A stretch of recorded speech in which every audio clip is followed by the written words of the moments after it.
les doutes. Vous savez, ce truc qui vous fait tout remettre en question à 3 heures du mat et qui nous empêche de dormir ou qui nous coupe dans notre élan de... Vous voyez de quoi je parle? Alors j'ai souvent envié certaines personnes dépourvues de doutes, et ça existe, hein. Je ne parle pas de ces personnes qui semblent avoir aucun doute en apparence et qui, quand on y regarde de plus près, ben, elles sont comme tout le monde, ou plutôt comme toutes ces personnes qui ne sont pas résignées à être et à faire tout ce qu'on leur demande. Non, j'ai vraiment envié ces personnes dépourvues totalement de doute, et il y en a, hein, hyper sûres d'elles, remplies de certitudes, figées, oui, parce que les certitudes figent. C'est un bloc inébranlable. Et quelque part, moi aussi, j'avais envie d'être inébranlable, bien ancrée, parce que oui, ces personnes-là semblent super bien ancrées, confiantes, fortes. Leurs paroles portent, d'ailleurs, vous avez remarqué, elles n'ont qu'une parole. Souvent, elles tiennent parole, forcément, elles sont comme vissées dans un roc. Elles tiennent parole, et moi aussi, j'avais envie de tenir parole, parce que ça donne l'impression que l'on peut compter sur elles. Si elles te disent quelque chose, tu peux être sûr euh, qu'elles vont le faire, qu'elles le tiendront, quoi qu'il en coûte. Sauf qu'il n'en est rien. Alors oui, une grande et majeure partie de ma vie, j'ai tenté et lutté pour faire disparaître mes doutes, sans comprendre exactement pourquoi j'avais autant de doutes. Et à ce moment-là, si j'avais pu avoir un petit bouton sur lequel appuyer pour faire pause ou disparaître mes doutes, je pense que je me l'aurais scotché au bout du doigt. Hein.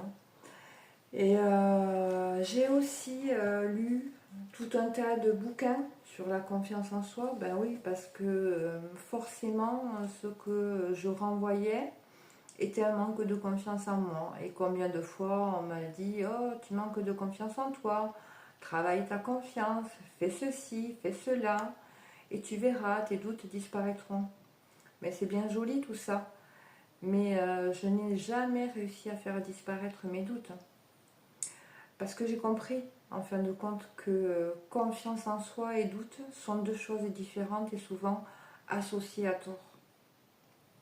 Alors à un moment donné, après avoir vécu mes doutes comme un handicap et après avoir essayé diverses techniques, diverses approches, protocoles et j'en passe, j'ai fini par comprendre et accepter de cohabiter avec mes doutes, mes incertitudes et ne plus les voir comme un blocage, un handicap, mais bien comme une force motrice. Cette force motrice qui est capable de me faire évoluer, parce que si les certitudes sont absolues, c'est blanc ou c'est noir, c'est pas, il n'y a pas de juste milieu, pas de voie du milieu. Les doutes, eux, font progresser car ils permettent d'envisager d'autres solutions. Le doute est l'état d'esprit qui est incertain de la réalité d'un fait, de la réalité de parole, de la conduite à adopter dans une circonstance. Et c'est bien cela que nous faisons sur un chemin d'éveil, non? Remettre en question ce qui est établi. Alors là, à ce moment-là, j'ai commencé à me dire, ok, donc c'est plutôt des alliés, ces doutes-là. D'autre part, savez-vous que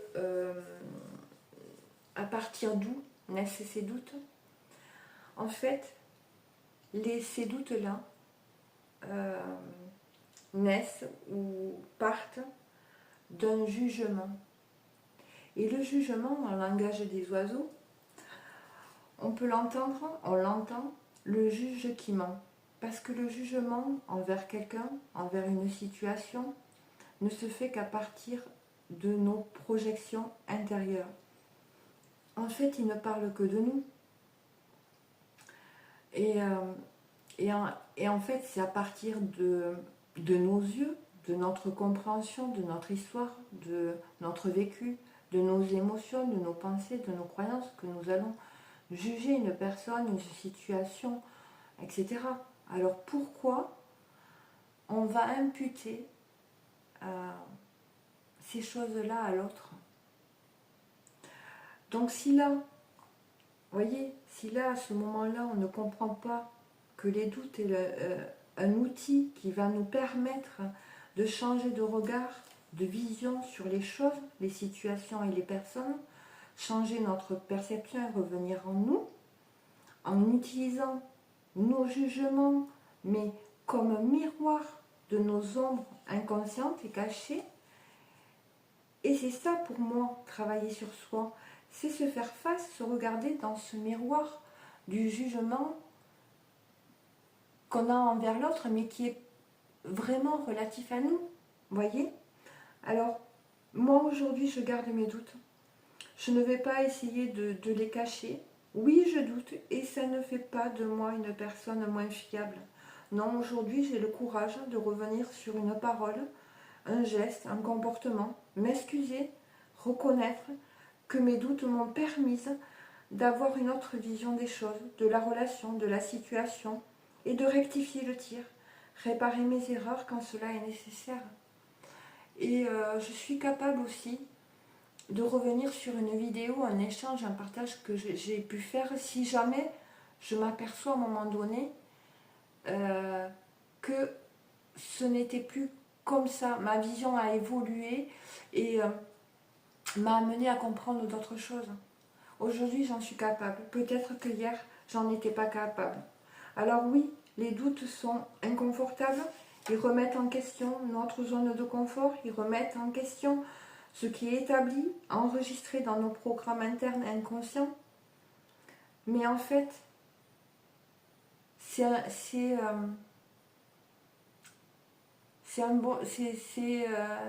pour quelque chose de meilleur. Cet inconfort est pour quelque chose de meilleur. Parce que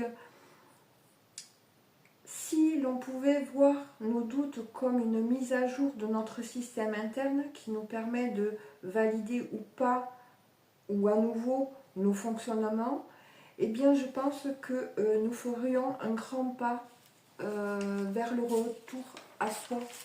Voyez, c'est en fait comme si, quand il y a dans ces moments de doute, c'est comme si on nous demandait intérieurement, est-ce que vous voulez installer des nouvelles mises à jour ou souhaitez-vous rester sur l'ancienne version? Voyez?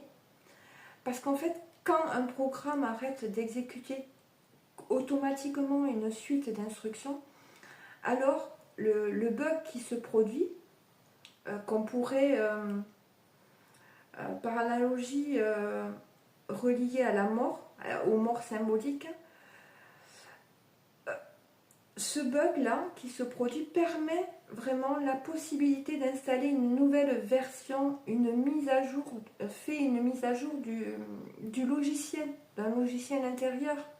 Et d'ailleurs, quand on parle de version, on a aller vers, Sion. Sion est une montagne sacrée. Et quand on parle de logiciel, c'est pareil. On entend dans logis. Logis, c'est un endroit, une demeure. Et le ciel, c'est vraiment relatif à vraiment Dieu, vraiment le Créateur. Voyez? Donc, voyez, derrière ces mots, c'est pas rien que des mots. Ce sont des connaissances qui sont là, derrière ces mots. Donc souvent, également, nous avons peur d'être submergés par nos doutes, se noyer dans nos doutes, se perdre dans nos doutes, parce qu'en fait, les doutes font peur, parce qu'ils cachent une peur. Derrière, la plus grosse peur que cachent les doutes, c'est la peur de mourir, de cesser d'exister, d'être réduit à rien, de servir à rien. Sauf que le retour à soi, à l'être infini que nous sommes tous, passe par des processus de petites morts symboliques, petites ou grandes morts. Hein. On parle beaucoup de la nuit noire de l'âme, qui est pour moi une mort symbolique, mais il y en a tout plein, d'accord? Les morts symboliques sont des moments où le corps arrête de fonctionner comme il le faisait. C'est aussi le moment où l'on ne peut plus voir avec les yeux, organes qui nous permet de percevoir le monde extérieur. Mais à ce moment-là, lors de ces processus de mort symbolique, il y a une autre vision qui va s'ouvrir petit à petit et nous permettre de percevoir notre monde intérieur et l'invisible. On peut appeler la clairvoyance, les visions, etc. Mais vous voyez, il y a une autre vision. C'est-à-dire que à ce moment-là, on ne voit plus on n'a plus la vision extérieure de par notre organe des yeux, mais on a une vision intérieure. Et cette vision intérieure est, pour moi, reliée à une vision à partir du cœur. Donc voilà, ce que j'avais envie de vous partager aujourd'hui.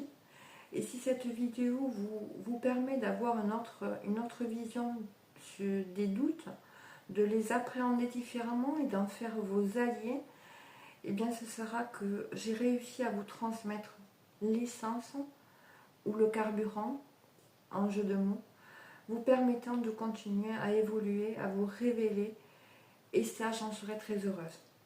Voilà. Je mets également mes dons de médium, de chaman au service de celles et de ceux qui ressentent l'appel. Je propose des séances d'accompagnement dans un cadre respectueux, ancré et en conscience.